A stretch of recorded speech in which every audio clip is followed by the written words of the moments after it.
Hello viewers, आज के video में हम कर रहे हैं कक्षा 9वीं हिंदी का ब्रिज कोर्स। और एमपी बोर्ड में 9वीं क्लास में सबसे पहले ब्रिज कोर्स पढ़ना है आपको। यदि आप एमपी बोर्ड में पढ़ रहे हो तो, यदि नहीं भी पढ़ रहे हैं तो ब्रिज कोर्स बहुत ही ज़रूरी है, क्योंकि सारी जो बेसिक ग्रामर है, सारा जो बेसिक व्याकरण है हिंदी का, वो यहाँ पढ़ाया जा रहा है। यदि आप ये पढ़ लोगे तो आपके लिए बहुत ही आसान रहेगा। इसके साथ ही प्रतियोगी परीक्षाओं तक में इसी प्रकार का व्याकरण पूछा जाता है, तो बहुत ही ज़रूरी है। शुरू करते हैं। तो इसका जो पहला वीडियो हमने देख लिया था, जिसमें पेज नंबर 4, 5 और 6 ये 3 पेज हमने हल कर लिए थे और समझ भी लिए थे। यदि आपने नहीं देखा तो वो देख लो सबसे पहले। इसके बाद हम आज पेज नंबर 6 और 7 को हल करेंगे। तो शुरू करते हैं। पेज नंबर 6, तो यहाँ पर सबसे पहले दे रखा कार्यपत्रक 2। तो इसके पहले कार्यपत्रक 1 हम कर चुके हैं पिछले वीडियो में। यहाँ पर निर्देश दे रखे हैं, निर्देशानुसार वर्ण स्वर व्यंजन लिखे। तो हमें यहाँ पे निर्देशानुसार स्वर और व्यंजन यहाँ लिखना है। तो लिख लेंगे। सबसे पहले स्वर दे रखे हैं, तो स्वर कौन कौन से वो हमें यहाँ लिखने हैं। तो स्वर जो होते हैं हमने इसके पिछले वीडियो में देख लिए थे। स्वर है अ, आ, ई, ऊ, री ऋषि, ए, ऐ, ओ और औ। तो ये जो हैं 11 स्वर हैं। ठीक है, ये 11 स्वर हैं। इसके बाद अनुस्वार, तो अनुसार एक ही होता है, जो कि है अम। विसर्ग भी एक ही है, अह। ठीक है, ये स्वर है, अनुसार है, विसर्ग देख लिया अब हमने। अब हम क वर्ग के व्यंजन लिखेंगे, आप नोट कर लो। इसके बाद हम क वर्ग के व्यंजन देखेंगे। क वर्ग में लिखेंगे हम क, ख, ग, घ, अंग्य। इसके बाद च वर्ग में च, छ, ज, झ, ण्य। ट वर्ग में ट, ठ, ड, ढ, अण। त वर्ग में त, थ, द, ध, न। प वर्ग में प, फ, ब, भ, म।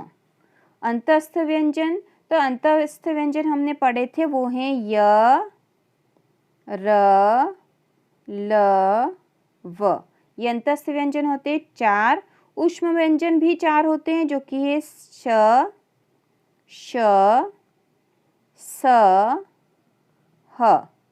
और संयुक्त व्यंजन ये भी 4 है, अक्ष, त्र, ज्ञ और श्र। ये 4 संयुक्त व्यंजन हैं। तो ये नोट कर लो आप। इसके बाद हम आगे देखते हैं। इसके बाद द्विगुण व्यंजन बचे हैं, और द्विगुण व्यंजन 2 होते हैं, ड़ और ड़। ठीक है, 2 द्विगुण व्यंजन हैं जो हमने देख लिए थे, और ये व्यंजन में गिने जाते हैं। अब हम कार्यपत्रक 3 करेंगे। तो यहाँ कार्यपत्रक 3 दे रखा है, निर्देशानुसार वर्णों की संख्या लिखे। तो यहाँ हमें संख्या लिखनी है। स्वर की संख्या, अनुस्वार की संख्या, विसर्ग की संख्या, मूल व्यंजन की संख्या, संयुक्त व्यंजन की संख्या और हिंदी वर्णमाला में कुल वर्णों की संख्या। तो यहाँ लिख देंगे हम। स्वर हैं, स्वरों की संख्या होती 11, अनुस्वार 1 है, विसर्ग भी 1 होता है, मूल स्वर जो है 35 है, संयुक्त व्यंजन 4 है, और हिंदी वर्णमाला में कुल वर्णों की संख्या होती 52। तो ये कुल मिला के 52 ही होते हैं। 4 और 5 9, 10, 11 और 12 की 2, असिल का 1, तो 3 और 1 4 और 1 5। तो इस प्रकार कुल 52 वर्ण है। और ये किस प्रकार से 52 वर्ण हो रहे हैं, ये आपको आना चाहिए, क्योंकि प्रतियोगी परीक्षाओं तक में इस तरह के प्रश्न पूछे जाते हैं कि संयुक्त अक्षर कौन कौन से होते हैं, हिंदी वर्णमाला में स्वरों की संख्या कितनी होती है, अनुस्वार और विसर्ग कितने होते हैं, मूल व्यंजन कितने होते हैं। तो ये हमें पता होना चाहिए। इसके बाद हम करेंगे कार्यपत्रक 4। तो कार्यपत्रक 4 में है वर्णों को जोड़कर संयुक्ताक्षर बनाइए। तो संयुक्त अक्षर बनाने हैं, लेकिन यहाँ जो अक्षर दे रखा है यहाँ पे भी अक्षर यहाँ पे जो चारों संयुक्त अक्षर वो आने चाहिए थे। जैसे यहाँ पे अक्षर है, इसके बाद यहाँ पे त्र आना चाहिए था, यहाँ ज्ञ और श्र। तो हम इसी प्रकार करेंगे, क्योंकि अक्षर से एक ही वर्ण बार बार नहीं होगा। यहाँ पे त्र ज्ञ और श्र आना था। तो अक्षर जिन दो वर्णों से मिलकर बना है वो है क, जिसके नीचे हलंत आएगा, धन श से मिलकर बना है अक्षर। इसी प्रकार है त धन र से मिलकर बना है।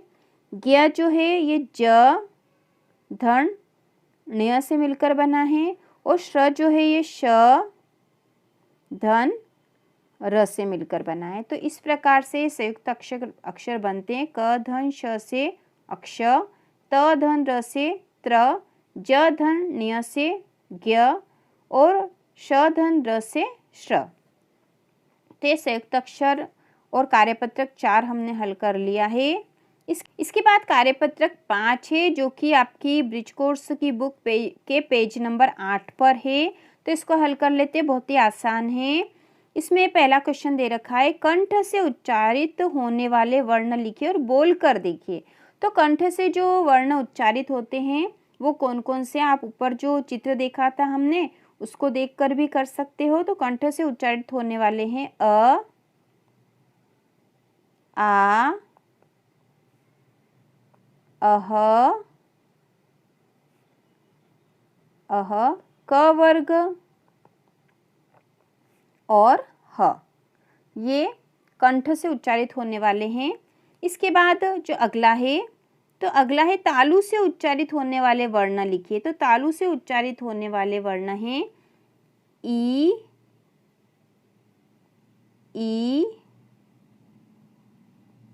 च वर्ग और य, श। ये तालु से उच्चारित होने वाले हैं। तो इसको आप नोट कर लो। इसके बाद हम देखेंगे क्वेश्चन नंबर 3, दांतों से उच्चारित होने वाले वर्ण लिखिए और बोलकर देखिए। तो दांतों से उच्चारित होने वाले वर्ण लिखेंगे। तो दांतों से उच्चारित होने वाले हैं त, थ, द, ध, न, मतलब त वर्ग और स। ये दांतों से उच्चारित होने वाले, दांतों को ही दंत कहा गया है वहाँ पे तालिका में। इसके बाद चौथा क्वेश्चन करेंगे, होठों से उच्चारित होने वाले वर्ण लिखिए और बोलकर देखिए। तो होठों से जो उच्चारित होने वाले वर्ण हैं वह है उ और प वर्ग। प वर्ग में प, फ, ब, भ, म। तो ये आएंगे, ये होठों से उच्चारित होने वाले हैं। इसके बाद हम प्रश्न नंबर 5वां करेंगे। तो प्रश्न 5वां है, इसके बाद प्रश्न नंबर 5वां है, नासिका से उच्चारित होने वाले वर्ण लिखिए और बोलकर देखिए। तो नासिका से उच्चारित होने वाले हैं अम, अंग्य, ण्य, ण, न, म। ये नासिका से उच्चारित होने वाले हैं।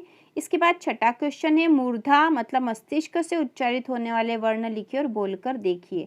तो मस्तिष्क या मूर्धा से उच्चारित होने वाले वर्ण लिखेंगे। तो मूर्धा से री, ट वर्ग और श। इसके बाद क्वेश्चन नंबर 7 करेंगे। तो क्वेश्चन नंबर जो 7 यहाँ दे रखा है, प्रश्न 7वां, कंठ एवं तालु से उच्चारित होने वाले वर्ण लिखिए और बोलकर देखिए। तो कंठ धन तालु से उच्चारित होने वाले हैं ए, ये इसको आई भी बोलते हैं, ए, आई।